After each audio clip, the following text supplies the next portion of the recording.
So Binance has come under scrutiny in various jurisdictions, and a lot of it has to do with an old problem, and that relates to the listing of security tokens, or in some instances outside the United States, of these like stock tokens, these fractional tokenized stock tokens.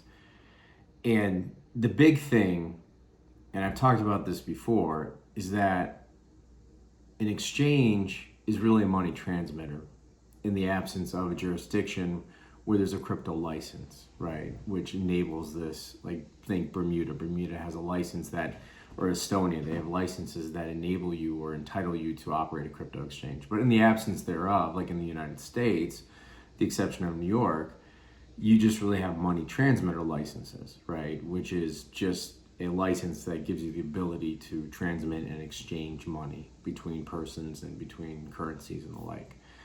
And what it doesn't allow you to do is trade securities. Trading securities is governed by and regulated by the SEC and requires you to be, in the United States at least, a national securities exchange or an alternative trading system, an ATS. And you see a few ATSs coming on board, and one's on board and others trying to follow suit, but there's no national securities exchange that lists. And having been down the road of going through IPOs and all that, the mechanics of listing a security token go beyond just finding a national securities exchange. It's not as simple as saying, I have, if you think of Tesla before it went public, to say I've got private company stock in this electric car company, list me. Not only do you have to go through a registration with the SEC, which is arduous and expensive and time consuming, but then you have the mechanics of listing, which is governed by FINRA. And so absent that, right, you really have no ability to list a security token. But Binance has been sort of doing this anyway, in spite of the fact that they shouldn't.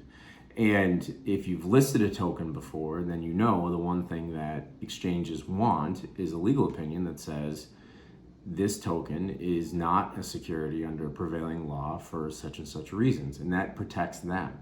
So really, Binance is going out on a limb and acting as a unlicensed securities exchange when it doesn't have to, but it has no ability to otherwise act as one, right? Because it's just not going, especially in the United States or the UK for that matter, it's not going to get that status without a substantial amount of effort, which it's not beyond the scope of possibility, but it certainly is a few hurdles that they have to go through. So when you see all this negative publicity about Binance, it's really they're doing it to themselves, right? This is a very kind of simple thing, and it's something I've talked about a lot, and other people have talked about a lot, and anybody in the space knows that the onus is on the exchange to not list security tokens.